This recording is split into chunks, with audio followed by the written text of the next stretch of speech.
저희처럼 한 3,400개 정도 심는 사람에게는 믹스커피처럼 하나로 되어 있는 고구마 전용 비료를 뿌리는 것이 더 효율적입니다.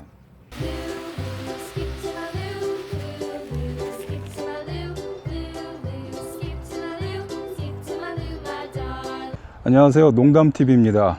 고구마 밭에 나와 있습니다. 올해는 이렇게 고구마를 400개 심었습니다. 지난해에는 제가 아주 초보적인 실수를 했습니다. 오래전부터 한 해도 거르지 않고 고구마를 심었었는데 아이들도 다 크고 해서 집에 잘 있지 않다 보니까 고구마를 거의 먹지 않게 됐습니다.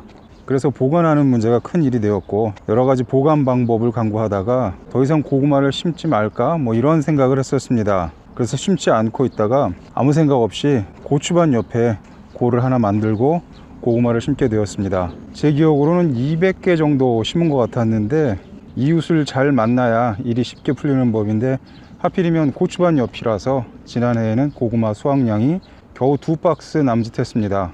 이유를 말씀드리자면, 고추는 아시다시피 연속 착화 작물입니다. 그렇기 때문에 연중 지속적으로 추비를 해야 정상적으로 수확을 할 수가 있습니다. 그렇다 보니까 초기에는 고추 사이사이에 추비를 하다가 시간이 점차 지남에 따라서 고추 헛골에 추비를 하게 되었습니다.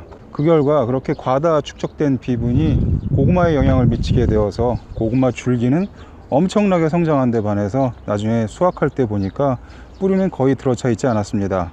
제가 짧은 지식이나마 알고 있는 원인을 말씀드리자면, 질소의 비율이 10%가 넘게 되면 인산과 가리가 뿌리에 축적되어서 성장하면서 고구마가 커지게 되는데, 과다 섭취된 질소가 인산과 가리의 흡수를 막게 되어서 뿌리가 생기지 않는다고 합니다. 더러는 고추밭 옆에다가 고구마를 심어서 많은 양을 수확했다는 분들도 계시긴 한데, 제가 아는 한에서는 어쨌든 고추밭 옆에 고구마를 심으면 지난해 저처럼 거의 아무런 수확을 하지 못할 수도 있습니다. 그래서 올해는 고추밭과 아주 멀찍이 떨어뜨려서 고구마를 심었습니다. 제가 400포기를 심었다고 말씀드렸는데, 어제 쭉 돌아다니면서 세어보니까 4개에서 5개의 모종만 죽고 나머지는 다 살아남았습니다. 그렇게 되면 거의 99%에 가까운 활착률을 보인 셈입니다. 어제는 집사람하고 고구마 순이 제대로 살아남지 못한 곳에 보식을 해줬습니다.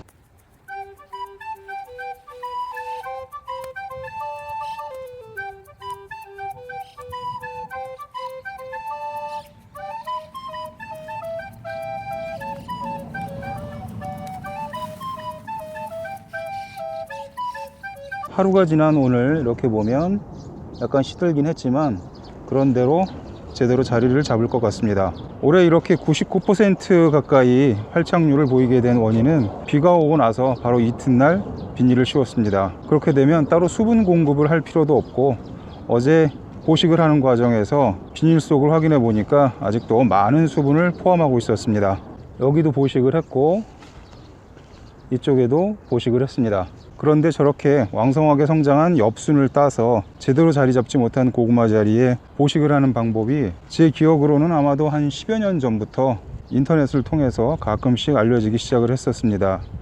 그래서 그때부터 저희도 그 방법을 따라서 이맘때가 되면 옆에 왕성한 순을 따서 이렇게 보식을 했었는데, 이것은 어디까지나 저의 개인적인 경험에 그칠 수는 있습니다만은 거의 나중에 수확기에 정상적인 고구마가 들어있지 않았었습니다. 제가 기술이 부족했던지 아니면 이쪽의 환경이 그러한 재배 방법에 적합하지 않았던지 저의 경우에는 거의 한 번도 제대로 된 고구마를 수확하지 못했습니다.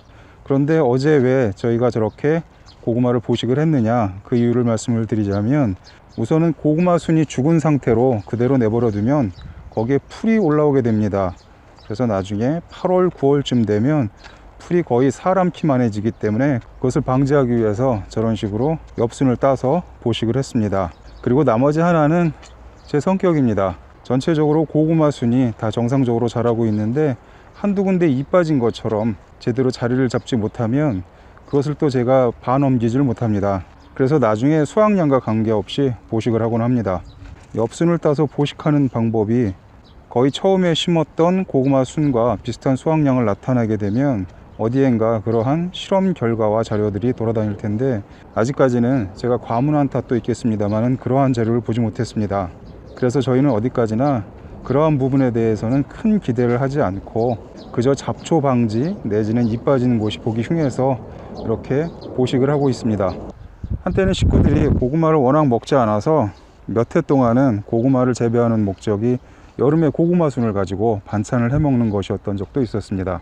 지지난해까지는 저희 가족들이 거의 고구마를 먹지 않아서 소비량이 적기 때문에 보관하는 문제로 골치를 앓았다고 말씀드렸는데, 드디어 작년부터는 해법을 찾았습니다. 고구마 말랭이를 만들어서 보관을 하니까 저희 식구들도 주전부리 삼아서 점차 손이 가게 되고, 그리고 무엇보다도 저희 집에서 키우는 강아지가 고구마 말랭이를 너무 좋아합니다. 말하자면 적절한 소비자를 만났기 때문에 올해는 신경 써서 고구마를 키우고 있습니다. 그리고 제 개인적인 과거 경험을 말씀드리자면, 제가 20살이 갓 넘어서 이제 학업 문제로 서울에 처음 가게 됐는데, 그때 만난 친구들이 고구마 마탕을 사 먹는 거 보고 저는 깜짝 놀랐습니다. 군고구마까지야 소설이나 드라마에서 여러 번 등장했기 때문에 저런 거를 사 먹는구나 하고 알고 있었지만, 고구마 마탕이라는 음식을 저는 알지도 못했고, 더군다나 그것을 돈을 내고 사 먹는 것을 보고 제가 깜짝 놀랐습니다. 서울서 자란 친구들이 제 식성을 이해하지 못하듯이 저도 마찬가지로 그러한 음식을 사 먹는 서울 친구들의 식성을 이해하지 못했습니다. 사람은 누구나 다 자신의 경험을 가지고 세상을 보게 마련이니까 아마도 그 당시에는 그랬던 것 같습니다. 그렇게 저의 어린 시절에 고구마에 대한 추억은 살림이 넉넉하지 못했던 탓에 가끔은 끼니를 대신했던 반갑지 않은 음식이었습니다. 이렇게 초기 활착률이 상당히 올해는 좋은 것으로 보이는데, 마지막까지 이런 상황이 잘 이어져서 만족할 만한 수확량으로 연결되기를 기대합니다. 지금까지 농담TV였습니다. 시청해 주셔서 감사드립니다.